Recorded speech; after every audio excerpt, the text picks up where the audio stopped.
This week, a leaked draft Supreme Court decision sent shockwaves across the nation. The bombshell scoop by Politico revealed 5 Supreme Court justices support overturning Roe v. Wade. Since 1973, the landmark case has federally protected a woman's right to an abortion.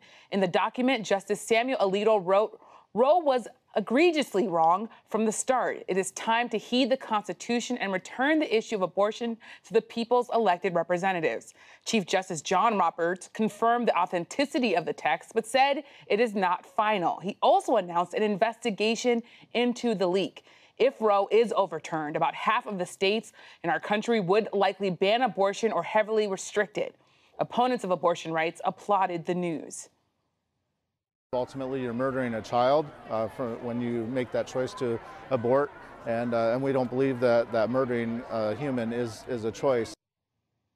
President Biden had this to say about the draft decision and the conservatives who support it. What are the next things that are going to be attacked? Because this MAGA crowd is really the most extreme political organization that's existed in American history. Joining me tonight to discuss this and more, Julia Ainsley, justice correspondent for NBC News. Josh Gernstein, senior legal affairs reporter for Politico. He is one of the reporters who broke the SCOTUS story and upended the entire week for all of us, of course. And joining me here in studio, Jonathan Martin, national political correspondent for the New York Times and co-author of the new book, This Will Not Pass, Trump, Biden, and the Battle for America's True Future. I should tell you that book's also been moving us around a lot this week in Washington. And Abby Phillip, of course, a good friend, anchor of Inside Politics Sunday and senior political correspondent for CNN. Thank you, all of you, for joining. This, of course, has been a busy, busy week. And Josh, we have you to thank for that. So I'm going to start with you. Talk a bit about what the significance of this decision would mean to women across this country and to our nation. Well, it would basically end a federal constitutional right that's been recognized now for almost half a century since Roe versus Wade became the law of the land in 1973.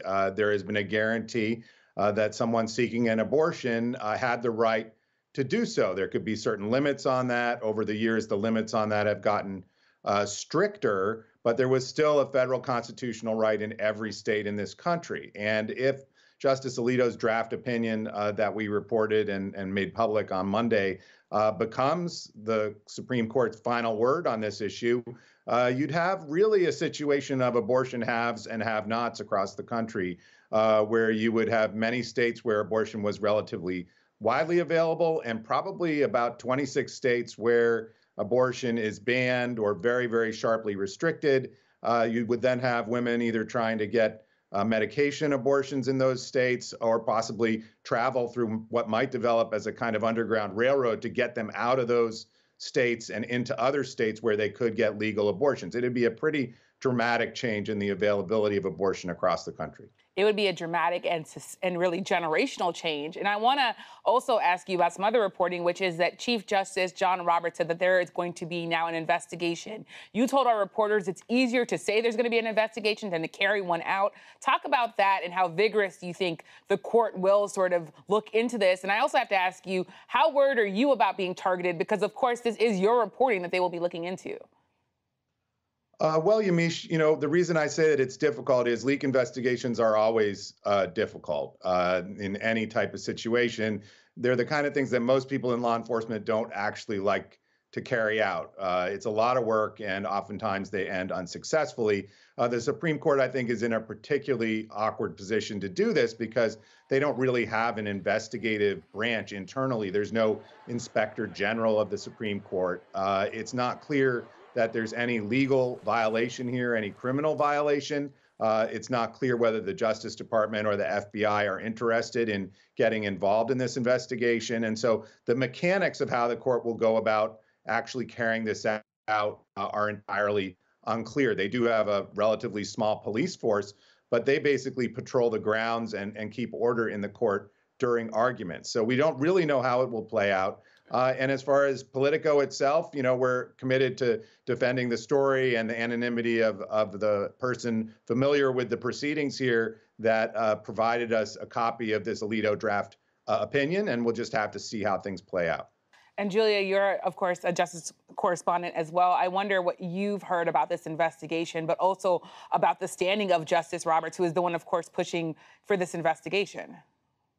Yeah, that's right. I was standing outside the Supreme Court in the throes of that crowd on Tuesday when we finally heard from the Chief Justice saying that indeed what Josh had reported, what he had posted on Politico, was authentic, although, as you say, clarifying it was not final. And you know what I think this calls into account is what is the Chief Justice's power now? And it shows that it's waning, right? So not only does, as Josh pointed out, the Supreme Court not have the ability, like other agencies would, to try to investigate and prosecute someone. But also his ability to control the court is definitely waning. With this leak, unprecedented in the history of the court, we've seen leaks of opinions before, but we've never seen leaks of drafts like this, which gets inside the court and really disrupts their deliberative process. That's what the Supreme Court prides itself on. It's one of the reasons why, much to the dismay of journalists, we've not been able to get cameras inside the Supreme Court, because they want to keep this really a sacred space where they can continue to have their own internal deliberations and not to issue an order until it's final. And then, so as far as Chief Justice Roberts' power, it's again starting to change. As you can see from the fact that it was Alito who wrote this majority opinion, as he was asked to do by Justice Thomas. And nowhere nowhere do you really see the influence at all of Justice Roberts, Chief Justice Roberts. And it's because the bench has changed. With the loss of Ruth Bader Ginsburg and the gain of Amy Coney Barrett, he's no longer that swing vote in the middle. He's actually on the left of now what is a majority right court. And Abby, Julia just talked about the Supreme Court being sort of a sacred place. But what is this leaked decision, especially with John Roberts calling it a breach of trust of the court, what does it signal about the overall health of the Supreme Court and where things stand? Yeah, I mean, the Supreme Court, like a lot of this country, is riven by political divides. I think there's no going away from that at this point. The court has been tainted by a political process involving putting the justices on the court in the first place. And now I think what we're seeing with the leak, though we don't know anything about where the leak came from, is that someone within the court, which is known for its secrecy and the way that it guards its process, is trying to influence that process by leaking. And I think that just tells us a lot about how the court sees itself and the role that it plays in American society. And no matter which side it came from, there was an attempt to as Julia put it, to disrupt the deliberative process. That disruption was intentional. I'm not sure, though, that whoever did this, the outcome might be exactly as they expected, because when things become public like this, the political consequences, I think, are a little bit more unpredictable. And I think that's what we're going to be living through over the next few months. Certainly. And Jonathan, you told our producers that it's sort of a myth that the Supreme Court was above politics. Yeah. Talk a little bit about that and sort of where this leaves the court, given how partisan the issue of abortion is. Yeah, I mean, I think if you look at the recent history of the country, this notion has taken hold that these are these sort of apolitical figures who don a black robe and become totally above the political fray and don't even think about politics. And obviously, that's not true. I mean, if you look at who appoints them and their voting records, they tend to fall on fairly partisan lines. And it's also fairly factually inaccurate that the court has been apolitical. The history of the court is filled with politicians. We had a former president who served on the Supreme Court, William Howard Taft. We had figures, Earl Warren was the governor of California, who obviously became a chief justice of the court. So we've long had a political influence on the court. The appointees of the court have been shaped by political calculations of the president at the time. So I think it's a little unsettling to have the suggestion that somehow this is not a sort of political institution. Of course it is. It's part of the government, so therefore it's political. But I do think, Yamiche, that if the decision does come in June, and it's basically what we've read here, that is going to offer Democrats something that they have lacked this year, which is a lever to energize the voters who have shown very little interest so far in this midterm, and the voters, frankly, that have sort of faded from Joe Biden, too. You know, Joe Biden won the election in part because younger voters, especially, were appalled by Donald Trump and rallied to him. But without the Trump comparison, younger voters have not been terribly enamored of Joe Biden for the last year. This could be a way for Democrats to get younger voters back to the polls, back more engaged in Democratic politics in a way that has not happened the last year.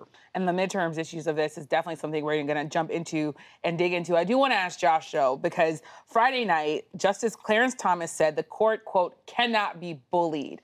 Talk about the politics of that, given what this justice is saying. Well, Chief Justice Roberts said something very similar just a day earlier. He said that he called the leak absolutely appalling. But then again, he said it wouldn't affect their deliberations or their schedule or anything along those lines. With due respect to the justices, the notion that this won't affect the process at all seems completely impossible to me. Even if it doesn't sway any votes, Justice Alito now has to confront the fact that any change he makes to his opinion from here on out, we're going to know. People are going to be able to put these documents up side by side when the decision comes out, probably at the end of June, and see what was changed and maybe see which justices agreed with that portion or didn't agree with that portion. Even down to the footnotes, people will be examining them. So it's sort of an observer effect kind of situation here. Simply bringing your eyes onto the process alters the process. Maybe it doesn't change the outcome, but there's no question that the deliberations the justices have on this case from here on out simply have to be affected, whether they want to admit it or not. And talking about sort of the effect of this, we've been talking about the politics of it, but this week I was in Mississippi and Louisiana talking to Americans about the draft decision. Shannon Brewer is the director of the only abortion clinic in Mississippi. It is, of course, the one at the center of this case. I don't have any hope with anything pertaining to our judicial system. I have no hope in Congress right now because this should never be. This should never have been, and we should have never gotten to this point. And in Louisiana, I talked to 32-year-old Lillian Newton. She's had 3 abortions and has since become a worker at the clinic that provided her care. Had I not had abortion access when I was at the age of 24, 25, debating my life path, I would have been completely lost. I don't know how I would have made it through an unplanned pregnancy. I also talked to opponents of abortion rights who told me they want to provide more resources for women to deal with unwanted pregnancies. Abby, I want to come to you. What's your sense of who's going to be most impacted if Roe v. Wade is overturned? Well, there's no question that the women who are in a position to want an abortion in the first place are going to be affected. We've already seen the effects of that in most recently in the state of Texas, where they passed a restrictive abortion law, and it's resulted in women leaving Texas and going to other states. There's a practical impact of it, whether you support abortion rights or whether you don't. There's no question that women are caught in the middle here. I think a lot there was kind of a debate happening among some conservatives about whether overturning Roe would have a significant effect or not. And some argued that, well, there really aren't that many abortions happening in this country anyway, so rolling back Roe is not going to make a difference. But there's a reason that this debate has dominated American politics for 50 plus years. And it's because there is a sort of, there's an impact to this that deals with women and that people on both sides care incredibly deeply about. I don't think it's true that the effect of rolling back Roe would be non-existent. There are, over a dozen states where they have laws already on the books that would completely outlaw abortion, and then many more that would be able to pass those laws. So the effect would be pretty sweeping and pretty significant. And Yamiche, if I could, I think it would just add to the sort of red versus blue dynamic that we've been living with in this country for really the last 15 years, which President Trump obviously accelerated, this patchwork of not just laws, but really culture and values between red and blue America. And in some cases, even within states themselves. We obviously have a book out this week that we sort of talk about in the book, just what this country has become and how the two parties have pulled further and further apart, in which they're sort of talking in opposite directions. And I think this would be a vivid example of a sort of country in which you would have entire regions of the country where abortion is illegal, and people would obviously have to sort of get on a plane for abortion access. I mean, that really captures the sort of two Americas dynamic that all of us have been covering for the last 10 years. To be clear, that is not how the country operates right now, because most Americans have some access to abortion, and most Americans are in the ideological middle on this issue. And I want to ask you a quick follow-up question, Abby, which is the director of the only abortion clinic in Mississippi, who she said overwhelmingly serves women of color, overwhelmingly serves women who are living below the poverty line. She said she has no faith in Congress, no faith in Washington. I wonder what you make of that, given the fact that Jonathan's talking about this red and blue America, but this woman who's living the center says, well, politics aren't going to help us at all. Well, I mean, she's not wrong about that. In the 49 years that Roe has been the law of the land, neither side has been able to codify a federal law that either restricts abortion or codifies the tenets of Roe. Why is that? Even though we've gone through periods of supermajorities in the House and in the Senate, and the presidency being held by one party, it's because they have not been able to come to a consensus on this issue, even within the political parties. So she's not wrong that the political process has actually been very broken on this issue, and Roe has kind of deferred the country dealing with that for 49 years. And Julia, you were outside the Supreme Court. You saw the energy on both sides. I wonder what you make of sort of the ability to sustain that energy, both on the Republican side or on the Democratic side, given what you saw this week. Yeah, I think it was a foreshadowing of what's to come, whether that's in June or when we finally get this opinion, and when it comes out not leaked from Politico, when it's finally final. What I saw was a deep division. I saw people getting in each other's faces. I stood there as the police, the Capitol Police, at the request of the Supreme Court police, put up barriers which split the two sides. They asked everyone who was for abortion access on one side, and then the pro-life, the anti-abortion activists on the other side. They felt they had to separate this crowd. That's just so indicative of exactly what Jonathan is saying. And not only on this issue, but I think the president is really trying to rally voters, saying that even if abortion isn't a thing that is going to get you to the polls, the way this opinion, this leaked opinion, was drafted shows that this could happen to other issues. Basically, if you have the Supreme Court going back on long established precedent on things like gay marriage, for example, then all of a sudden, all of that could be up in the air. It could be left to the states. The president's hoping that will galvanize people and get them to the polls. But I will say that if you look at how the draft opinion was structured, they do say, Alito says, that this is a specific issue and that there's no right other than abortion that they think that it is time to roll back precedent on, that they see this as a specific topic, that they see that there's a right to do that. But there's a lot at play here, and I think that it really could continue to galvanize voters and bring them to the polls. We also have to remember there are a lot of other issues. There's the economy, there's the ongoing war with no end in sight, there's inflation. There's so much more that could actually, bring voters to the polls. And as we heard this week, I think Lindsey Graham commented on the fact that there are actually very few single issue voters out there. But this could certainly be one that energizes people. And I think the Biden administration is hoping that as a result of this, the midterms won't be so much a referendum on President Biden, but will really be a matter of, blue versus red values and what values voters will hold. And that will drive them to the polls, rather.